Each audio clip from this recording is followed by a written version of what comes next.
बिस्मिल्लाहिर्रहमानिर्रहीम। अस्सलाम वालेकुम फ्रेंड्स, मैं हूं मैकेनिक और आप दे रहे हो लाइफस्टाइल इंडज़र। उम्मीद करता हूं आप सब लोग खैरियत से होंगे। अल्लाह के फजल और करम के साथ मैं भी ठीक ठाक हूं। बाज़ टाइम ऐसा होता है कि हमारे एसी के अंदर गैस भी पूरी होती है। कंडीशन वाइज इंडोर और आउटडोर भी ठीक होता है। इंडोर हमारा चलते चलते बंद हो जाता है और इंडोर के अंदर टाइमर वाली लाइट ब्लिंक होना शुरू हो जाती है। और जब हम लोग आउटडोर के ऊपर जाकर गैस चेक करते हैं तो उसके अंदर गैस पूरी होती है, फिर भी हमारा एसी एरर देकर बंद हो जाता है। इसकी क्या वजह होती है, ये क्यों बंद होता है, आज इस वीडियो में मैं आप दोस्तों को बताने वाला हूं। जो इस फील्ड के अंदर न्यू टेक्नीशियन होते हैं उनको ये चीजें फेस करना पड़ती हैं। मैंने खुद ये सारी चीजें फेस की हुई हैं। अल्हम्दुलिल्लाह वक्त के साथ साथ मैंने काफी कुछ सीखा है और मेरी ये कोशिश है कि मेरा सीखा हुआ एक्सपीरियंस मैं आप दोस्तों के साथ भी शेयर करता रहूं, जिससे मेरे एक्सपीरियंस से नए टेक्नीशियन को फायदा होता रहे। तो वीडियो को आपने पूरा देखना है, स्किप नहीं करना है। इंशाल्लाह इसी वीडियो के अंदर मैं आप दोस्तों को सिखाऊंगा। चलते हैं एसी के पास, वहां जाके मैं आप दोस्तों को बताता हूँ कि इसके अंदर फॉल्ट क्या है, इसको हम लोग ट्रेस कैसे करेंगे और इसको हम लोग क्लियर कैसे करेंगे। तो चलो दोस्तों, बिना टाइम वेस्ट किए वीडियो शुरू करते हैं।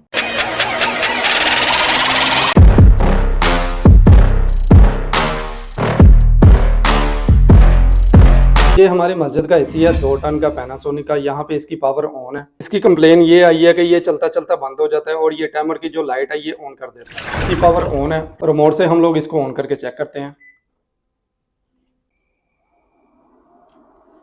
इंडोर हमारा ऑन हो चुका है। बाहर चलते हैं, बाहर जाके इसकी गैस वगैरह चेक करते हैं।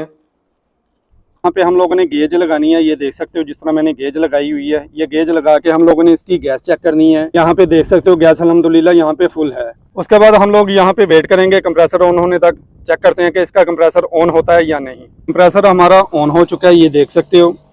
गेज हमारी जो है ना काम करना शुरू हो गई है। कंप्रेसर हमारा चल रहा है और फैन हमारा बंद है, ये देख सकते हो।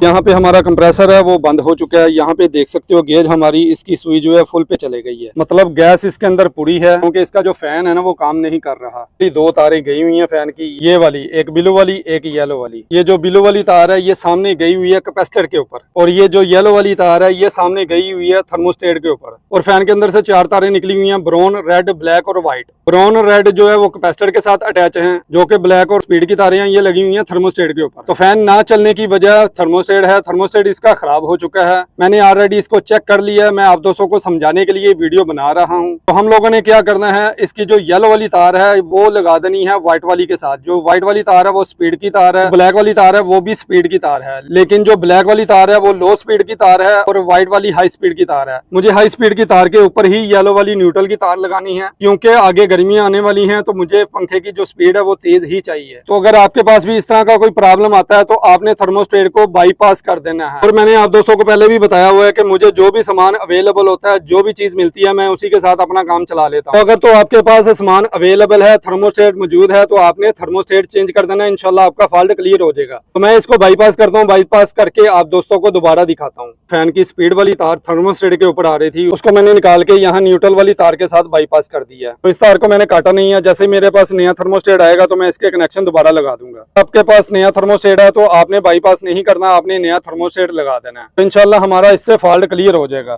तो अब हम लोग एसी को ऑन करते हैं और चेक करते हैं हमारा फैन ऑन हुआ है या नहीं। फैन भी हमारा ऑन हो चुका है और कंप्रेसर भी हमारा ऑन हो चुका है।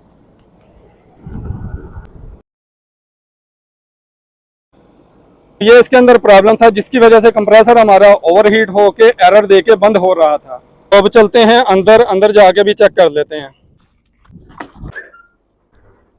अल्हम्दुलिल्लाह एसी हमारा ठीक है, अच्छे से चल रहा है और यहाँ पे कोई एरर वगैरह नहीं है। तो ये एक छोटा सा फॉल्ट था। आप दोस्तों को पता है अगर फैन नहीं चलेगा तो कंप्रेसर हमारा ओवरहीट होगा, और अगर कंप्रेसर ओवरहीट होगा तो इंडोर एरर देके बंद हो जाएगा। तो मैं उम्मीद करता हूँ आप दोस्तों को इस वीडियो के अंदर कुछ ना कुछ सीखने को मिला होगा। तो आज की वीडियो यहाँ तक के लिए। उम्मीद करता हूँ आप दोस्तों को वीडियो भी अच्छी लगी होगी, और अगर वीडियो अच्छी लगी है तो लाइक शेयर सब्सक्राइब कर दीजिएगा मेरे चैनल को। फिर मिलेंगे नेक्स्ट किसी वीडियो में, तब तक के लिए अल्लाह हाफिज।